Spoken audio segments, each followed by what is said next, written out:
أشهد أن لا إله إلا الله وحده لا شريك له وأشهد أن محمدا عبده ورسوله أما بعد فأعوذ بالله من الشيطان الرجيم بسم الله الرحمن الرحيم الحمد لله رب العالمين الرحمن الرحيم مالك يوم الدين إياك نعبد وإياك نستعين اهدنا الصراط المستقيم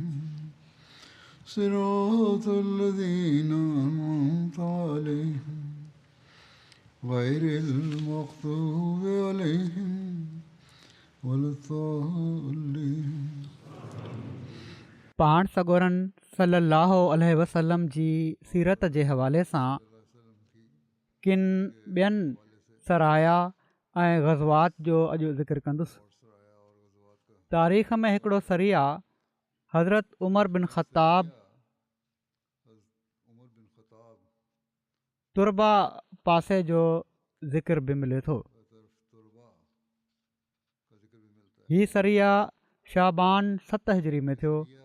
रसूलुल्लाह सल्लल्लाहु अलैहि वसल्लम हज़रत उमर बिन ख़त्ताब खे हवाज़िन क़बीले ॾांहुं तुरबा जॻह ॾांहुं मोकिलियो. तुरबा मदीने खां तक़रीबन 333 मैलनि जे मुफ़ासिले ते सना ऐं नजरान जी शाहराह ते मौजूदु आहे. रसूलुल्लाह सल्लल्लाहु अलैहि वसल्लम हज़रत उमर खे 30 माण्हुनि सां गॾु हिते मोकिलियो हो.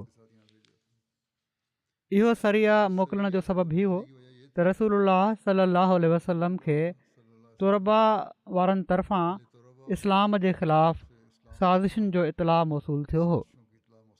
हज़रत उमर रवाना थिया ऐं उन्हनि सां गॾु बनू हिलाल जो हिकिड़ो शख़्स गाइड हो.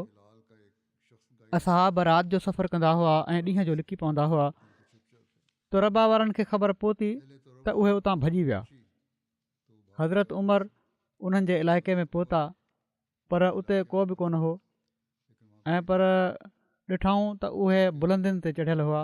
हू जबलनि ते हलिया विया हुआ ऐं उन्हनि जा समूरा ढोर ढगा वग़ैरह उते कब्ज़े में करे वरिताऊं छो त शरारती माण्हू हुआ ही ऐं मदीने ॾांहुं वापसि हली पिया ही सामान खणी.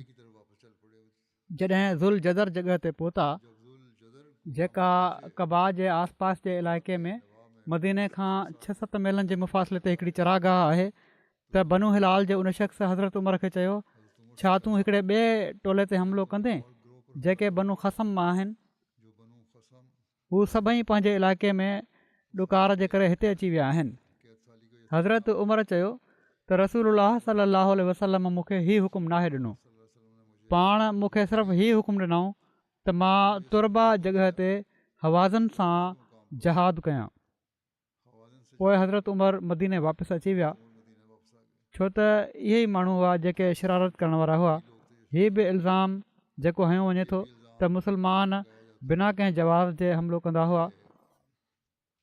हितां हीउ बि ग़लति साबित थिए थो.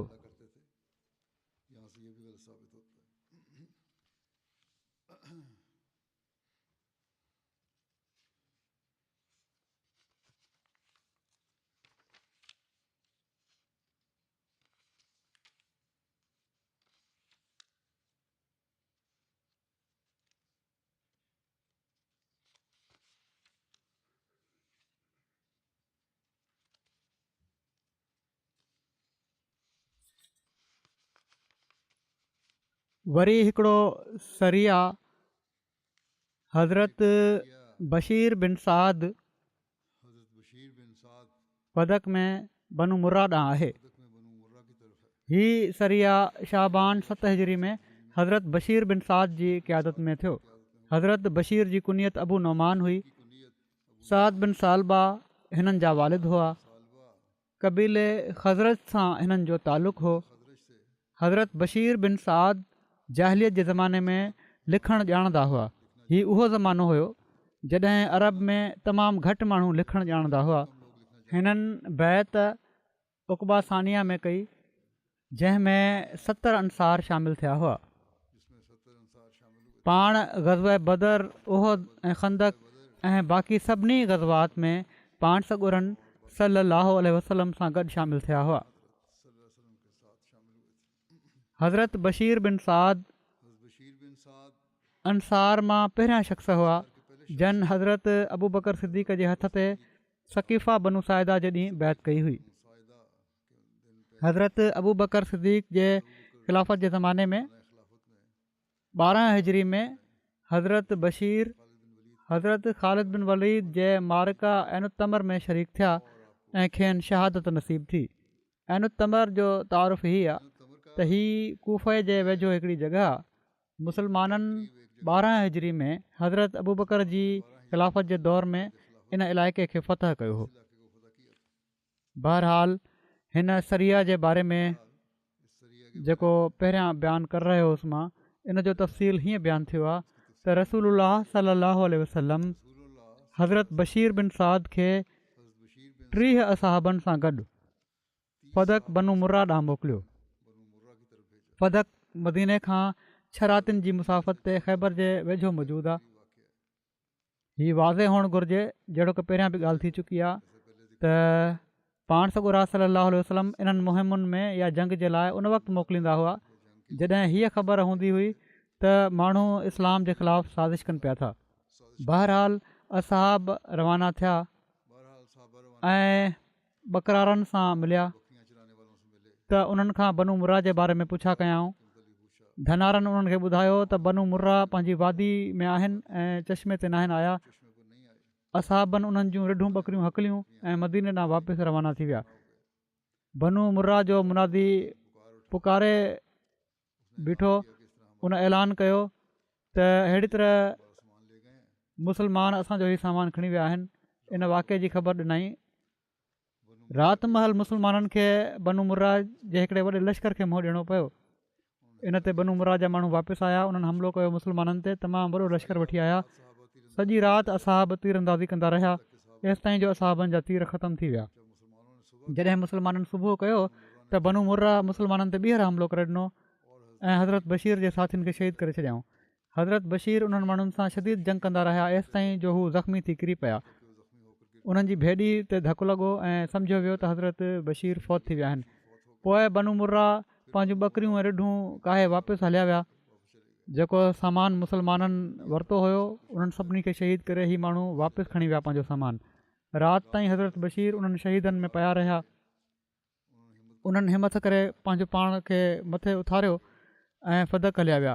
उते कुझु ॾींहं यहूदियुनि वटि तरसिया एसि ताईं जो जॾहिं ज़ख़्म बहितर थी विया त मदीने वापसि अची विया। वरी हिकिड़ो सरिया हज़रत ग़ालिब बिन अब्दुल्ला लैसी मैफ़ा पासे जो आहे, उनजो ज़िक्र आहे। हीअ सरिया रमज़ान 7 हिजरी में थियो। हज़रत ग़ालिब बिन अब्दुल्ला लैसी हजाज़ वारनि मां हुआ। फ़तह मक्का जे मौक़े ते मौजूदु हुआ ऐं हिननि खे रसूलुल्लाह सल्लल्लाहु अलैहि वसल्लम मके जी फ़तह खां पहिरियां जासूस तौरु अॻिते मोकिलियो हो। हज़रत अमीर मुआविया जे दौर में ख़ुरासान जा ई वाली हुआ। हिकिड़ी रिवायत जे मुताबिक़ कादसिया वारी जंग में बि शामिलु थिया हुआ। इब्न साद लिखियो आहे त रसूलुल्लाह सल्लल्लाहु अलैहि वसल्लम हज़रत ग़ालिब खे बनु उवाल ऐं बनु अब्द बिन सालबा ॾांहुं मोकिलियो जेके मैफ़ा में हुआ। हीअ जॻह नजद पासे मदीने खां 96 मीलनि जे मुफ़ासिले ते हुई। बनु अवाल ऐं बनु अब्द मुसलमाननि जे ख़िलाफ़ु मनफ़ी प्रापेगंडा कंदे माण्हुनि खे गॾु करणु शुरू करे ॾिनो हो त जीअं अहज़ाब अरब जहिड़ी का वधीक कार्रवाई करे सघिजे, मुसलमाननि ते हमिलो थिए। इब्न हशाम हज़रत ग़ालिब बिन अब्दुल्ला लैसी जे इन सरिया खे बनु मुर्रा ॾांहुं बयानु कयो आहे जेके हुरका जा हलीफ़ हुआ।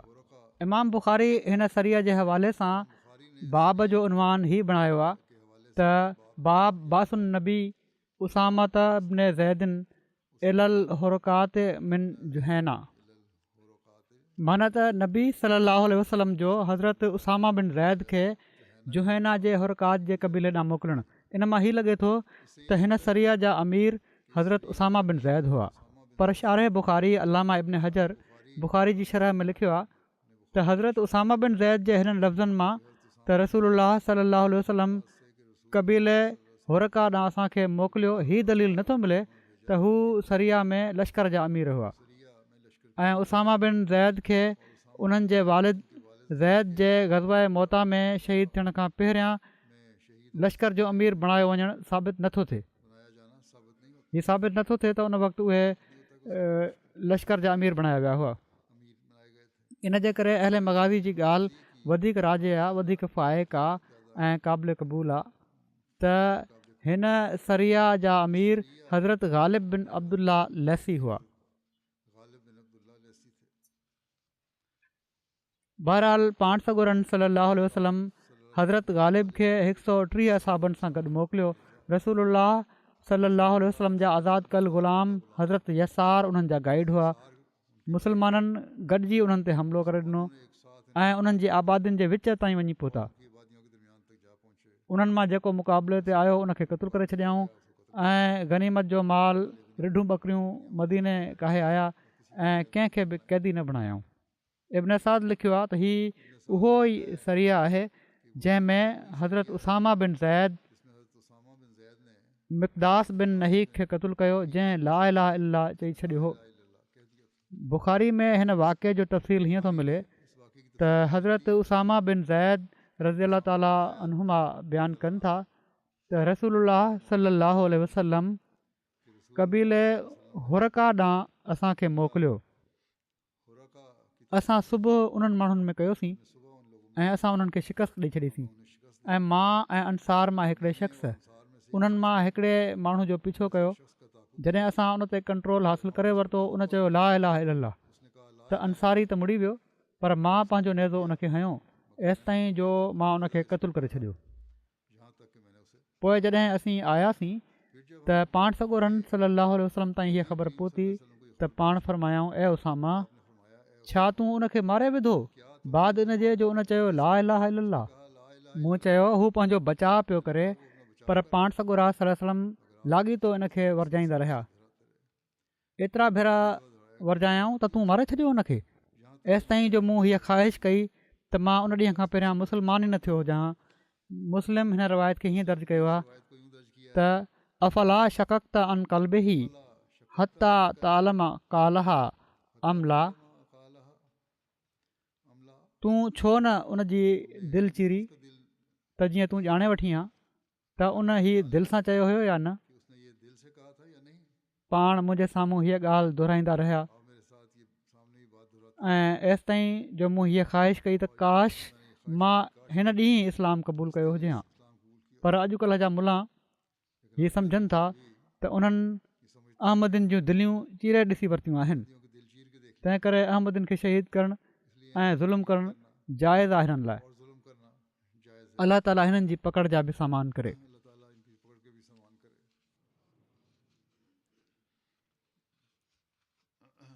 हिकिड़ी रिवायत में आहे त रसूलुल्लाह सलाहु वसलम मिक़दास जे घर वारनि खे उन जी दियत ॾियण जो हुकुम ॾिनो ऐं उन जो माल उन्हनि खे वापसि करे छॾियऊं। पाण सॻोरन सलाहु वसलम उन शख़्स खे जंहिं ला इलाहा इल्लल्लाह चयो हुयो तोड़े हीअ जंग करे पोइ पहिरियां पर पाण फरमायूं त छो त इन ला इलाहा इल्लल्लाह पढ़ी वरितो तंहिं करे इन जे घर वारनि खे इन जी दियत ॾियो ऐं उन जो माल जेको तव्हां खसियो आहे उहो बि वापसि करे छॾियो। हज़रत मुस्लिम मऊद हिन वाक़े खे हीअं बयानु कयो आहे लिखनि था त पाण सॻोरा सलाहु वसलम हमेशह हुकुम ॾींदा हुआ त शरीयत जो निफ़ाज़ ज़ाहिर ते हुअणु घुरिजे। माना त शरीयत जेका नाफ़िज़ थियणी आहे उहा ज़ाहिरी हालत आहे उन ते हुजे दिलनि जो हाल असां नथा ॼाणूं। हिकु भेरो हिकिड़ी जंग ते कुझु असहाब वियल हुआ रस्ते में हिकिड़ो अहिड़ो मुशरिक़ उन्हनि खे मिलियो जेको हेॾे होॾे झंग में लिकंदो वतंदो हुयो ऐं जॾहिं बि को उनखे अकेलो मुस्लमान मिलंदो हुयो त उन ते हमिलो करे उनखे मारे विझंदो हुयो। उसामा बिन ज़ैद उनजो पीछो कयो ऐं हिकिड़े मौक़े ते वञी उनखे पकिड़े वरिताईं ऐं उनखे मारण जे लाइ तलवार मथे कयईं जॾहिं उन ॾिठो त हाणे मां कंट्रोल में अची वियो आहियां त उन चयो त ला इलाहा इल्लल्लाह, जंहिं मां उनजो ई मतिलबु हुयो त मां मुस्लमान थो थियां। पर उसामा उन जे इन कौल जी का परवाह न कई ऐं उनखे मारे विधाईं। जॾहिं रसूलुल्लाह सल्लल्लाहु अलैहि वसल्लम खे इन लड़ाई जी ख़बर ॾियण जे लाइ हिकिड़ो शख़्स मदीने पहुतो त उन लड़ाई जा सभई हवाला बयानु कंदे कंदे हीउ वाक़ियो बि बयानु कयो। इन ते रसूलुल्लाह सल्लल्लाहु अलैहि वसल्लम उसामा खे घुरायो ऐं उन्हनि खां पुछा कयाऊं त छा तूं उन माण्हू खे मारे छॾियो हो? उन्हनि चयो हा। पाण फरमायाऊं क़यामत जे ॾींहुं छा कंदे जॾहिं ला इलाहा इल्लल्लाह तुंहिंजे ख़िलाफ़ु शाहिदी ॾींदो? जहिड़ो की मां पहिरियां चयो, हीअ मुला जेके आहिनि अॼुकल्ह जा पाकिस्तान में ऐं इन्हनि जा चेला जन्नत में वञण जूं ॻाल्हियूं कनि था त अहमदनि खे क़तलु करे छॾियो त जन्नत में वेंदो। पर उन्हनि खे ख़बर नाहे त हीअ अमल जेके आहिनि उन्हनि जा उन्हनि खे अलाह ताला जी सज़ा जो सबबु बणाए रहिया आहिनि। कॾहिं न कॾहिं त अलाह जी पकड़ ईंदी इन्हनि ते। बहरहाल हज़रत मुस्लिम मऊद इन खे बयानु कंदे फ़रमाइनि था त माना त ख़ुदा ताला तरफ़ां हीउ सुवालु कयो वेंदो त जॾहिं उन शख़्स ला इलाहा इल्लल्लाह चयो हो त पोइ तूं छो मारियो? तोड़े उहो कातिल हो पर तौबा करे चुको हो। हज़रत उसामा केतिरा ई भेरा जवाब में चयो त या रसूलल्लाह, उहो त ड्रिज विचां ईमान ज़ाहिर करे रहियो हो। इन ते रसूलुल्लाह सल्लल्लाहु अलैहि वसल्लम फरमायो तूं उन जी दिलि चिरे ॾिठी हुई त हू कूड़ थो ॻाल्हाए? ऐं पोइ बार बार इहो ई चवंदा विया त तूं क़यामत जे ॾींहुं कहिड़ो जवाबु ॾींदे जॾहिं उनजो ला इलाहा इल्लल्लाह तुंहिंजे साम्हूं पेश कयो वेंदो? उसामा चवनि था उन वक़्तु मुंहिंजी दिलि में ख़्वाहिश पैदा थी त मां अॼु ई इस्लाम क़बूलियो हुजे हां ऐं हीअ हरकत मूंखां सरज़द न थी हुजे हां। वरी हिकिड़ो सरिया आहे हज़रत बशीर बिन साद जेको यमन ऐं जबार तरफ़ आहे। हीअ सरिया शवाल 7 हिजरी में थियो। यमन ऐं जबार पदक ऐं वादुल कुरा जे विच में ख़ैबर जे वेझो बनू गतफ़ान जो इलाइक़ो हो। रसूलुल्लाह सल्लल्लाहु अलैहि वसल्लम खे ख़बर पई त गतफ़ान जो हिकिड़ो गिरोह पाण सॻोरनि सल्लल्लाहु अलैहि वसल्लम जे ख़िलाफ़ु गॾु थी रहियो आहे ऐं उयैना बिन हिसन रसूलुल्लाह सल्लल्लाहु अलैहि वसल्लम जे ख़िलाफ़ु उन्हनि जो साथ ॾियण जो वाइदो कयो आहे। पाण सॻोरनि सल्लल्लाहु अलैहि वसल्लम इन ख़बर जो ज़िक्र हज़रत अबू बकर ऐं हज़रत उमर सां कयो त उन्हनि हज़रत बशीर बिन साद खे मोकिलण जी सलाह ॾिनी। रसूलुल्लाह सल्लल्लाहु अलैहि वसल्लम हज़रत बशीर बिन साद खे घुरायो ऐं उन्हनि जे लाइ परचम तयारु करायाऊं ऐं उन्हनि सां गॾु 300 असहाबनि खे रवानो फ़रमायाऊं। हीअ असहाब सॼी राति हलनि पिया ऐं सॼो ॾींहुं लिकी पिया पवनि ऐं आख़िरकार जबार जॻह ते पहुची विया। धनहार पंहिंजा जानवर उते चारे रहिया हुआ। हू मुस्लमाननि खे ॾिसी उतां भॼी विया ऐं गतफ़ाननि खे वञी ॿुधायाऊं। उहे माण्हू हीअ ख़बर ॿुधी पंहिंजा ढोर ढका छॾे पंहिंजे वस्ती जे मथियनि हिसनि तां भॼी विया। सभु छॾे हलिया विया। उन्हनि मां सिर्फ़ु 2 माण्हू हथ आया जिन खे गिरफ़्तार कयो वियो। असहाबनि ॾिढूं बकरियूं ऐं उठ पंहिंजे कब्ज़े में वरिता ऐं क़ैदियुनि समेत वापसि मदीने अची विया। हिते उहे 2 क़ैदी मुस्लमान थी विया त रसूलुल्लाह सल्लल्लाहु अलैहि वसल्लम उन्हनि ॿिन्ही खे वापसि वञणु ॾिनो पंहिंजे इलाइक़े में।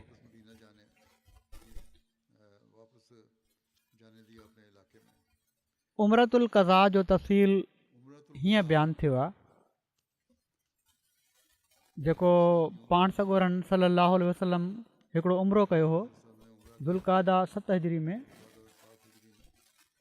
जेको फेबरवरी 629 ईस्वी जो आहे। रसूलुल्लाह सल्लल्लाहु अलैहि वसल्लम ज़ुल्क़ादा 7 हिजरी में उमरतुल क़ज़ा जे लाइ रवाना थिया।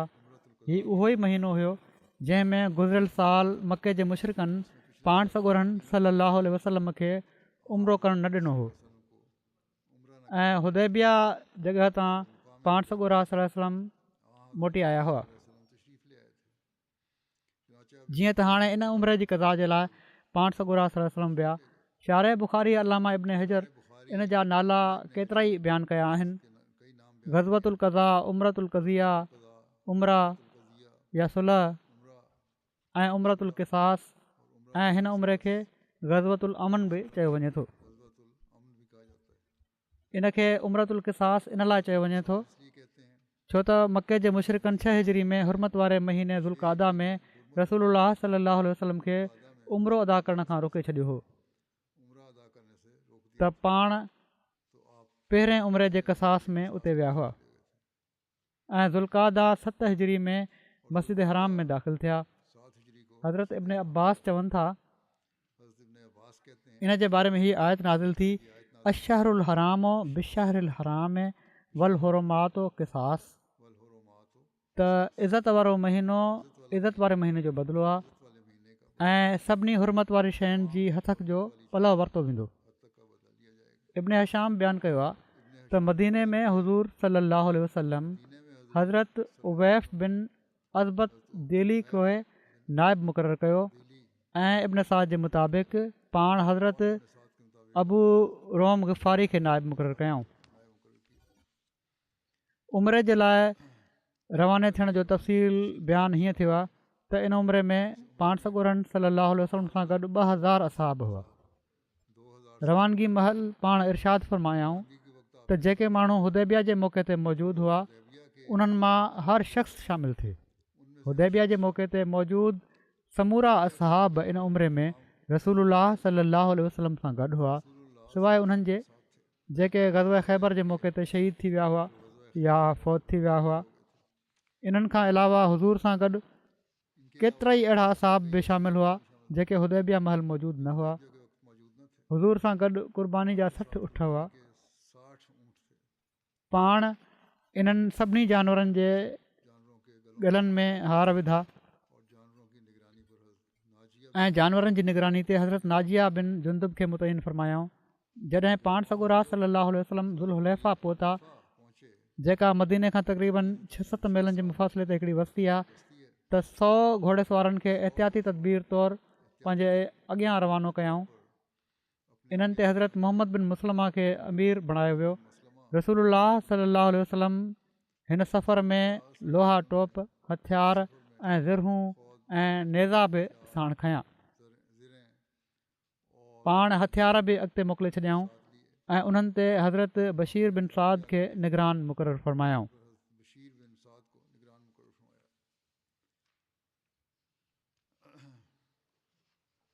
हीउ सुवालु पैदा थिए थो त उमिरि ते वञण जे लाइ हथियारनि जी कहिड़ी ज़रूरत हुई जॾहिं त मुआदो थी चुको हो। पाण सॻोरनि सल्लल्लाहु अलैहि वसल्लम खे अर्ज़ु कयो वियो त तव्हां हथियार साण खयां आहिनि। हालांकि क़ुरैश म्याणनि में मौजूदु तलवारुनि खां अलावा हथियारनि खां झलियो आहे। इन ते पाण सॻोरनि सल्लल्लाहु अलैहि वसल्लम फ़रमायो त असीं हथियार खणी हरम में दाख़िल न थींदासीं ऐं पर कंहिं हमले जी सूरत में उहे असांजे वेझो हिकिड़ी जॻह ते हूंदा उते कोन था खणी वञूं मके में ॿाहिरि रखंदासीं असां छो त हिननि जो को एतबार कोन्हे केॾी महिल बि हमिलो करे सघनि था।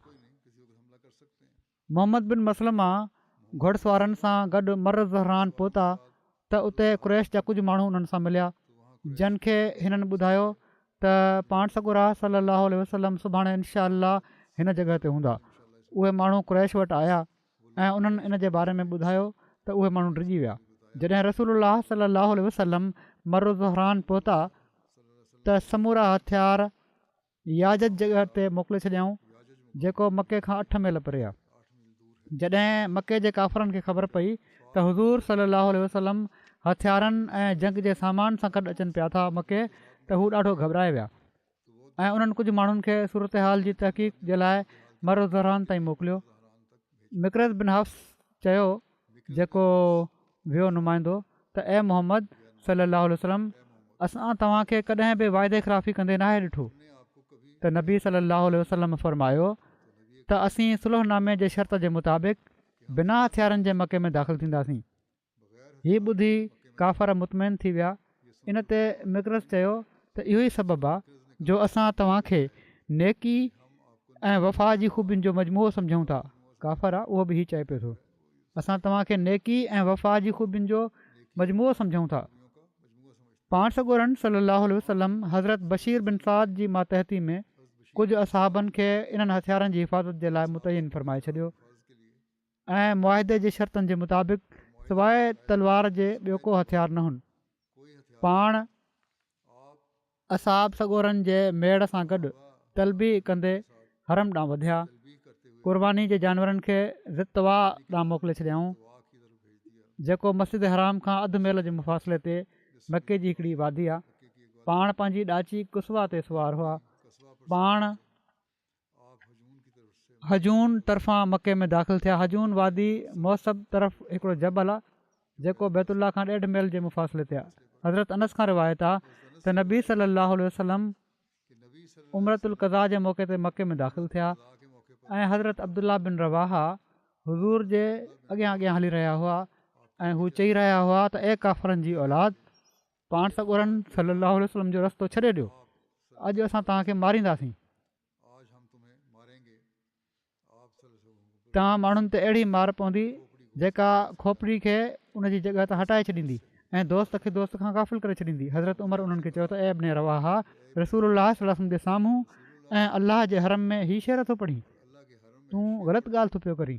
रसूलुल्लाह सल्लल्लाहु अलैहि वसल्लम फरमायो, ए उमर, इन खे छॾे ॾे, ही हिननि में तीरनि खां वधीक असरु करण वारी आहे। हीअ हिकिड़ी रिवायत आहे। हिकिड़ी रिवायत में हीअ आहे त जॾहिं हज़रत उमर हज़रत अब्दुल्ला बिन रवाहा खे शेर पढ़ण खां रोकियो त पाण सॻोरनि सलाहु वसलम हज़रत उमर खे फरमायो, ए उमर, मां ॿुधां पियो थो जेको कुझु हीउ चई रहियो आहे। इन ते हज़रत उमर ख़ामोश थी विया। पोइ नबी करीम सलाहु वसलम हज़रत अब्दुल्ला बिन रवाहा खे फरमायो, तूं हीउ चओ जेको तूं पढ़ी पियो थो, इहे त इश्तियाल ॼाणाइण वारियूं ॻाल्हियूं आहिनि, हीअ न चओ। हीअ चओ त ला इलाहा इल्लल्लाहु वहदहू नसर अब्दहू व अज़द जुंदहू व हज़मल अहज़ाब वहदहू, त अलाह खां सवाइ को इबादत जे लाइक़ु नाहे, हू अकेलो आहे, उन पंहिंजे बाने जी मदद कई ऐं पंहिंजे लश्कर खे इज़त बख़्शियईं ऐं अकेले सभिनी टोलनि खे शिकस्त ॾिनई। हिन वाक़िए खे हज़रत मुस्लिम मौद बि पंहिंजे लफ़्ज़नि में बयानु फरमायो आहे त जॾहिं पाण मरु ज़ुहरान ताईं पहुता, जेको मके खां हिकिड़ी मंज़िल ते आहे, त मुआदे जे मुताबिक़ पाण समूरा वॾा हथियार ऐं ज़िरूं उते गॾु करे छॾियूं ऐं ख़ुदि पंहिंजे असाबनि समेत मुआदे जे मुताबिक़ सिर्फ़ु म्याण बंदि तलवारुनि सां हरम में दाख़िल थिया। 7 सालनि जी जलावतनी खां पोइ मुहाजिरनि जो मके में दाख़िल थियणु का मामूली ॻाल्हि न हुई। उन्हनि जूं दिलियूं हिकु पासे उहे ड्रिघा ज़ुल्म यादि करे रत वहाए रहियूं हुयूं जेके मके में उन्हनि ते कया वेंदा हुआ, ऐं ॿिए पासे ख़ुदा ताला जे इन फज़ुल खे ॾिसी त वरी ख़ुदा ताला उन्हनि खे काबे जे तवाफ़ जो मौक़ो नसीबु कयो आहे, उहे ख़ुशि बि थी रहिया हुआ। मके जा माण्हू मके मां निकिरी जबल जी चोटियुनि ते बीही मुस्लमाननि खे ॾिसी रहिया हुआ। मुस्लमाननि जी दिलि चए पई त अॼु हू उन्हनि ते ज़ाहिर करे छॾनि त ख़ुदा ताला उन्हनि खे वरी मके में दाख़िल थियण जी तौफ़ीक़ बख़्शी आहे या न। जीअं त अब्दुल्ला बिन रवाहा इन मौक़े ते जंगी गीत ॻाइणु शुरू कया, पर रसूलुल्लाह सलाहु वसलम उन्हनि खे झले छॾियो ऐं फरमायाऊं, अहिड़ा शेर न पढ़, ऐं पर हीअं चओ त ख़ुदा खां सवाइ ॿियो को माबूद न आहे, उहो ख़ुदा ई आहे जंहिं पंहिंजे रसूल जी मदद कई ऐं मोमिननि खे ज़िलत जी खॾ मां कढी ऊचो कयईं। सिर्फ़ु ख़ुदा ई आहे जंहिं दुश्मननि खे उन्हनि जे साम्हूं खां भॼाए छॾियो। हज़रत इब्न अबी औफ़ा बयानु कनि था त जॾहिं रसूलुल्लाह सलाहु वसलम उमिरो कयो त असीं मुशरिकनि जे नौजवाननि खां हुज़ूर जी हिफ़ाज़त करे रहिया हुआसीं। माना त ही माण्हू हुज़ूर सलाहु वसलम जो पहिरो ॾेई रहिया हुआ त मतां हू रसूलुल्लाह वसलम खे तकलीफ़ ॾियनि। जॾहिं पाण सॻोरा सलाहु वसलम मके में दाख़िल थिया त कुझु क़ुरैश काफ़र पाण सॻोरनि सलाहु वसलम सां बोगज़ ऐं दुश्मनी जे करे पाण सॻोरनि सलम ऐं असहाबनि जो बैतुल्ला जो तवाफ़ करण जो मंज़र न ॾिसी सघण जे करे जबलनि ते हलिया विया, पर कुझु काफ़र दारुन नदवा में गॾु थी विया। उते बीही तवाफ़ जो नज़ारो करणु लॻा ऐं चवणु लॻा त ही मुस्लमान भला छा तवाफ़ कंदा, हिननि खे त बुख ऐं मदीने जे बुख़ार कमज़ोर करे फिटी कयो आहे। हुज़ूर सलाहु वसलम मस्जिद हराम में पहुची इस्तवा करे वरितो, माना त लोई खे ईअं वेढ़ियाऊं जो हुज़ूर जो साॼो कुल्हो ऐं ॿाहूं खुली वियूं ऐं पाण सॻोरनि सलम फरमायो, ख़ुदा उन ते पंहिंजी रहमत नाज़िल फरमाए जेको हिननि काफ़रनि जे साम्हूं पंहिंजी कुवत जो इज़हार करे। पोइ पाण सॻोरनि सलाहु वसलम पंहिंजे असाबनि सां गॾु तवाफ़ जे शुरू जे 3 चकरनि में कुल्हनि खे लोॾे लोॾे ख़ूब अकड़जंदे पंधु करे तवाफ़ कयो। हीअ ज़ाहिर कयूं त तव्हां कमज़ोर असांखे सम्झो था, असां कमज़ोर न आहियूं। बुख़ारी में इन हवाले सां रिवायत आहे त हज़रत इब्न अब्बास बयानु कयो आहे त रसूलुल्लाह सल्लल्लाहु अलैहि वसल्लम ऐं हुज़ूर जा असहाब आया त मुशरिकनि चयो, तव्हां वटि अहिड़ा माण्हू अचनि पिया था जिन खे मदीने जे बुख़ार कमज़ोर करे फिटी कयो आहे। पाण सॻोरनि सल्लल्लाहु अलैहि वसल्लम उन्हनि खे हुकुम ॾिनो पंहिंजे असहाबनि खे त हू 3 चकर डोड़े लॻाइनि। इन खे अरबी में रमल चइबो आहे। हर काबे जो तवाफ़ करण वारो शुरू में तवाफ़ जे 3 फेरनि में ई रमल कंदो आहे। पाण असहाबनि ते शफ़क़त कंदे उन्हनि खे सभिनी चकरनि में डुकण जो इरशाद न फ़रमायूं। हज़रत इब्न अब्बास बयानु कयो, रसूलुल्लाह सल्लल्लाहु अलैहि वसल्लम बैतुल्लाह सफ़ा ऐं मरवा जे विच में डोड़ी चकर हयां त जीअं पाण मुशरिकनि खे पंहिंजी कुवत ॾेखारनि। हिकिड़ी रिवायत जे मुताबिक़ पाण सॻोरनि सल्लल्लाहु अलैहि वसल्लम पंहिंजी सुवारीअ ते सफ़ा ऐं मरवा जे विच में सई कई हुई। पाण सॻोरनि सल्लल्लाहु अलैहि वसल्लम ऐं मुस्लमाननि मरवा जे वेझो क़ुर्बानी कई। इन खां पोइ पाण सॻोरनि सल्लल्लाहु अलैहि वसल्लम कुझु असहाबनि खे याजत जॻह ते असले ते मुतयन असहाबनि वटि मोकिलियो त जीअं ही उन्हनि जी जॻह ते ड्यूटी ॾियनि ऐं उहे बि अची उमिरो ऐं क़ुर्बानी वग़ैरह करे वठनि जेके पहिरियां उते वेठा हुआ ड्यूटी ते हथियारनि जी। उन्हनि खे चयूं त अचो उमिरो करे वठो ऐं हीअ कुझु नवां माण्हू उते मोकिले छॾियऊं त वञी उन्हनि जी ड्यूटी संभालनि। इन मौक़े ते पाण सॻोरनि सल्लल्लाहु अलैहि वसल्लम जी हज़रत मैमूना सां शादी बि थी। इन जो तफ़सील हीअ आहे त इन ई सफ़र में पाण सॻोरनि सल्लल्लाहु अलैहि वसल्लम मैमूना बिनते हारिस सां शादी कई। हीअ शादी हज़रत अब्बास कराई हुई। हज़रत मैमूना पंहिंजी शादीअ जो अख़्तियार पंहिंजी भेण हज़रत उम्मे फज़ल खे ॾिनो हुयो, जेका पाण सॻोरनि सल्लल्लाहु जे चाचे हज़रत अब्बास जी घरवारी हुई ऐं हज़रत उम्मे फज़ल ही अख़्तियार हज़रत अब्बास खे ॾिनो। हज़रत अब्बास हिननि जी शादी पाण सॻोरनि सल्लल्लाहु अलैहि वसल्लम सां कराए छॾी ऐं हज़रत मैमूना जो महर 400 दिरहम मुक़ररु थियो। हज़रत मुस्लिह मऊद इन हवाले सां बयानु कयो आहे त हज़रत अब्बास जी साली मैमूना जेका काफ़ी वक़्त खां बेवा थी चुकी हुई मके में हुई। हज़रत अब्बास ख़्वाहिश कई त पाण सॻोरा सल्लल्लाहु अलैहि वसल्लम उन सां शादी करे वठनि। पाण उनखे मंज़ूरु फ़रमाए वरिताऊं। पाण सॻोरा सल्लल्लाहु अलैहि वसल्लम मके में 3 ॾींहं रहिया। जॾहिं 3 ॾींहुं थियो त कुरैश हुवैतब बिन अब्दुल उज़ा खे कुरैश जे कुझु माण्हुनि सां गॾु पाण सॻोरनि सल्लल्लाहु अलैहि वसल्लम जी ख़िदमत में मोकिलियो। हिकिड़ी रिवायत जे मुताबिक़ कुरैश जो ई वफ़द हज़रत अली वटि वियो हो त हाणे तव्हांजी इक़ामत जी मुदत पूरी थी चुकी आहे, तंहिं करे हाणे वापसि हलिया वञो। इन ते हुज़ूर सल्लल्लाहु अलैहि वसल्लम फ़रमायो, जेकॾहिं असां थोरो अञा क़याम कयूं त तव्हांजो कहिड़ो हर्ज़ु आहे। असां हिते शादी करे खाधो पचाईंदासीं, मुंहिंजी शादी पई थी थिए ऐं तव्हांजी बि दावत कंदासीं। कुरैश चयो त असांखे तव्हांजी दावत न घुरिजे। त ओॾी महिल पाण सॻोरा सल्लल्लाहु अलैहि वसल्लम असहाबनि सां गॾु मके मां रवाना थिया ऐं पंहिंजे ग़ुलाम अबू राफ़े खे हज़रत मैमूना वटि छॾे ॾिनऊं, जीअं त हू हज़रत मैमूना खे वठी सरिफ़ जॻह ते पाण सॻोरनि सल्लल्लाहु अलैहि वसल्लम सां वञी रलिया, जेका तनीम जे वेझो मके खां तक़रीबन 6-7 मीलनि जे मुफ़ासिले ते हिकिड़ी वॾी वादी हुई। हज़रत मैमूना जो नालो बर्रा हो। पाण सॻोरनि सल्लल्लाहु अलैहि वसल्लम मटे उन्हनि जो नालो मैमूना रखे छॾियो। हज़रत मैमूना सां पाण सॻोरनि सल्लल्लाहु अलैहि वसल्लम जी सभिनी खां आख़िर में शादी थी। 51 हिजरी में सरिफ़ जॻह ते ई जिथे पाण सॻोरनि सल्लल्लाहु अलैहि वसल्लम सां हिननि जी रुख़्सती थी हुई, हज़रत मैमूना जी वफ़ात थी। हज़रत मुस्लिम लिखनि था त चौथे ॾींहुं मके वारनि मुतालबो कयो त तव्हां मुआदे जे मुताबिक़ मके मां निकिरी वञो ऐं पाण फ़ौरन सभिनी असहाबनि खे हुकुम ॾिनऊं त मको छॾे मदीने ॾांहुं रवाना थी वञनि। मके वारनि जे अहसासनि जो ख़्यालु करे नई शादी थियल मैमूना खे बि पोइ छॾे ॾिनऊं त हू बाद में सामान जी सुवारियुनि सां गॾु अची वेंदियूं ऐं ख़ुदि पंहिंजी सुवारी डोड़ाए हरम जी हदुनि मां ॿाहिरि निकिरी विया ऐं उते ई शाम महल हुज़ूर जी घरवारी मैमूना खे पहुचायो वियो ऐं पहिरीं राति उते ई झंग में मैमूना पाण सॻोरनि सल्लल्लाहु अलैहि वसल्लम जी ख़िदमत में पेश थी। हज़रत मैमूना खे पाण सॻोरनि सलाहु वसलम सां हिन मुक़दस रफ़ाक़त जी हीअ जॻह तमामु प्यारी रही। तंहिं करे पाण रज़ी अला अनहा वसियत फ़रमाई हुई हज़रत महमूना त जॾहिं मां फ़ौत थी वञा त मूंखे हिन इलाइक़े जी हिन जॻह ते दफ़न कयो वञे जिथे पाण सॻोरनि सलाहु वसलम जो ख़ैमो हुयो, जिथे मूंखे हज़ूर सलाहु वसलम जी ख़िदमत में पेश कयो वियो हुयो। ख़ुदाई तक़दीर त पाण हज जे लाइ आहियूं ऐं उते ई मके में बीमार थी वियूं। कुझु ॾींहंनि खां पोइ पाण फ़रमायाऊं त मूंखे मके मां ॿाहिरि वठी हलो, छो त मूंखे पाण सॻोरनि सलाहु वसलम फ़रमायो हुयो त तुंहिंजी वफ़ात मके में न थींदी। जीअं त माण्हू उन्हनि खे मके मां वठी रवाना थिया ऐं सर्फ़ जॻह ते पहुता हुआ जो उम्मुल मोमिनीन हज़रत महमूना जी वफ़ात थी वई।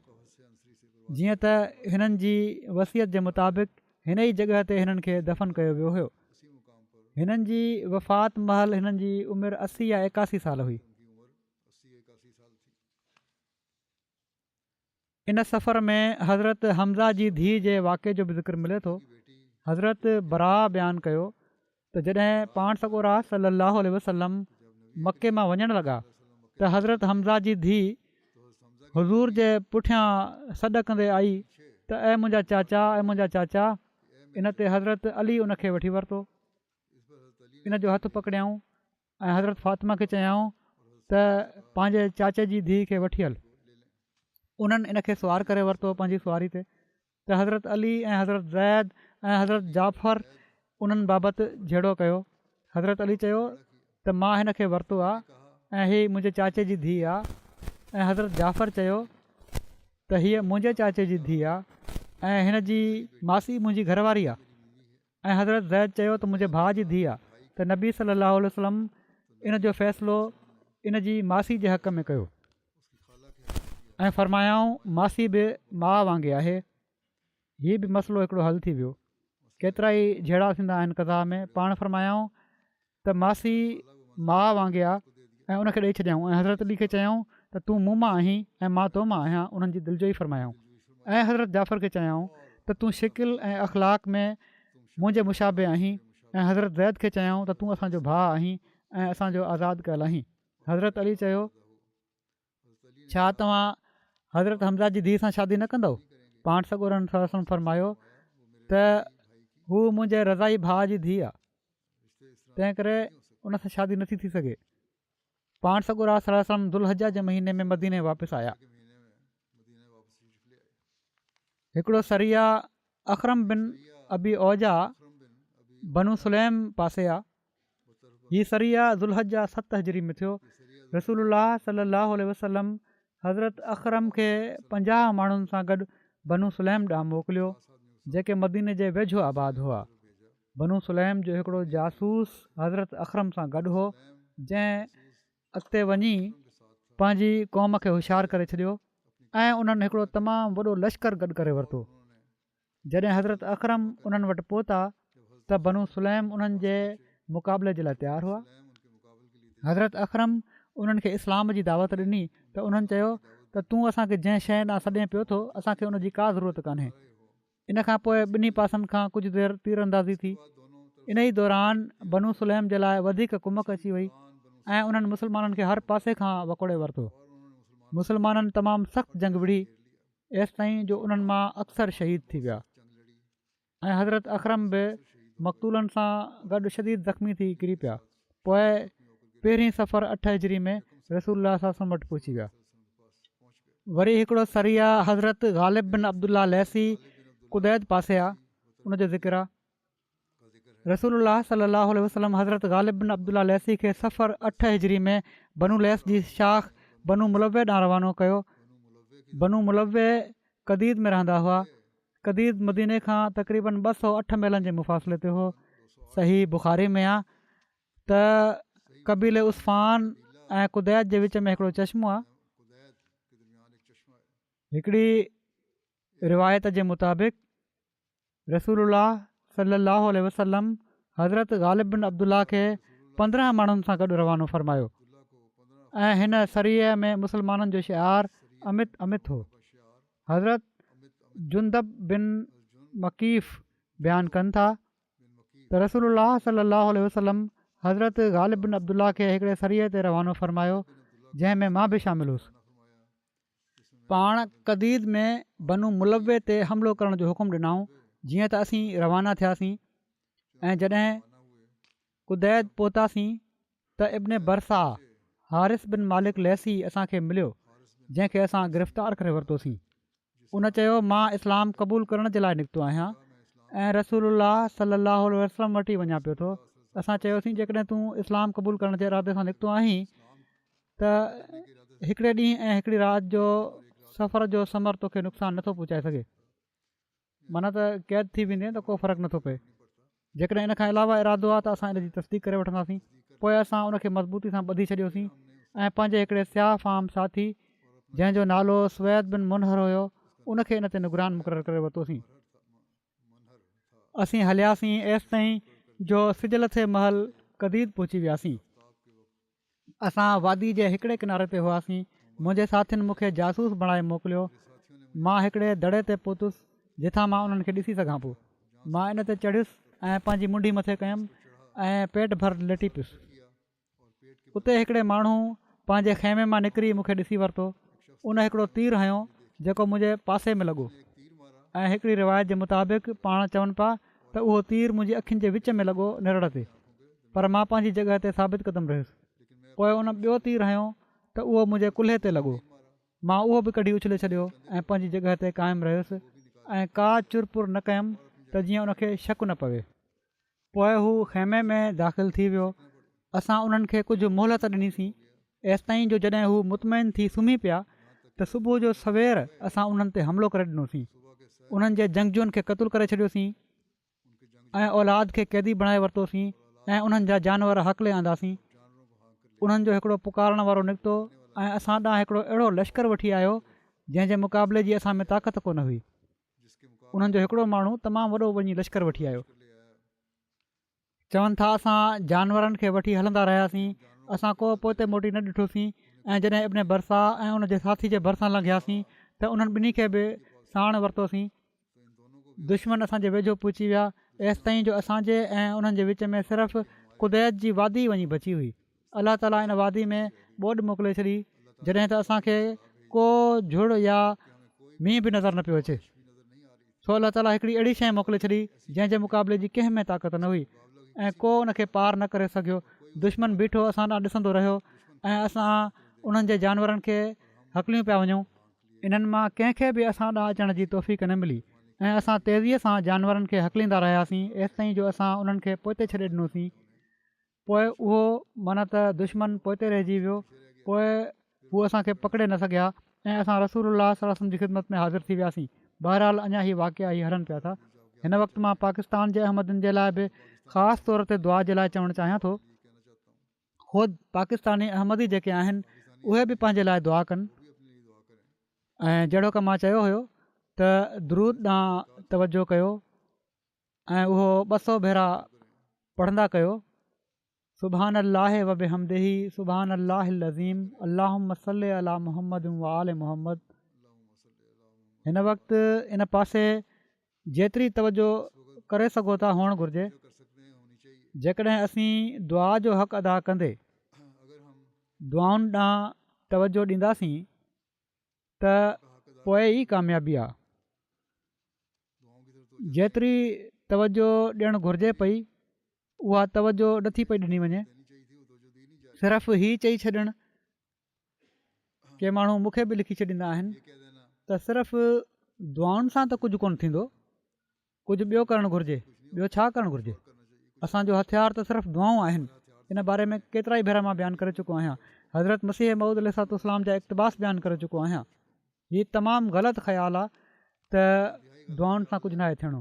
बहरहाल दुआऊं ई आहिनि जेके असांजी कामयाबी जो हल आहिनि। अलाह ताला सभिनी खे इन जी तौफ़ीक़ बि ॾिए ऐं असीं दुआ जो हक़ अदा करण वारा बणिजूं। जेकॾहिं असां सिर्फ़ु ही चई छॾियूं त दुआउनि सां कुझु नाहे थियणो, हक़ अदा नाहे करणो, त हीउ ग़लति शिकवो आहे जेको असां अलाह ताला सां कंदासीं। सो इन जो इस्तग़फ़ार बि असांखे करणु घुरिजे। अॼु हिकिड़ो वाक़ियो बि थियो आहे कराची में विगोड़ियुनि दहशतगर्दनि नालो इस्लाम जे नाले ते आहिनि दहशतगर्द ई मस्जिद ते हमिलो कयो अथनि असांजी ऐं हिकिड़े अहमदी खे शहीद बि करे छॾियो अथनि इन लाहे व इन लहराजून इन जो तफ़सील त अञा आयो न आहे तफ़सील ईंदो त बयानु बि थी वेंदो इनशा अलाह ताला हिननि ज़ालमनि जी पकड़ जा जल्द सामान फ़रमाए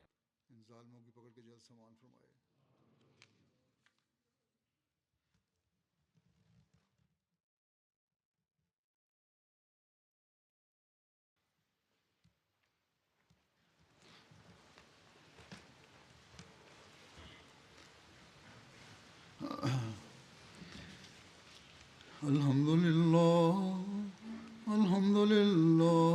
nahmaduhu wa nasta'inuhu wa nastaghfiruhu wa nu'minu bihi wa natawakkalu alayhi wa na'udhu billahi min shururi anfusina wa min sayyiati a'malina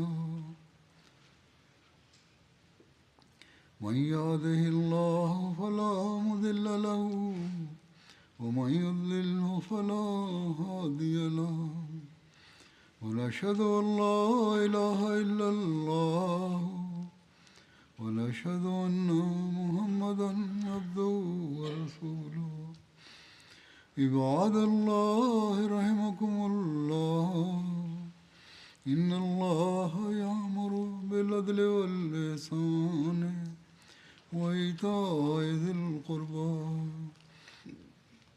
وينهى عن الفحشاء والمنكر والبغي يعظكم لعلكم تذكرون اذكروا الله يذكركم وادعوه يستجب لكم ولذكر الله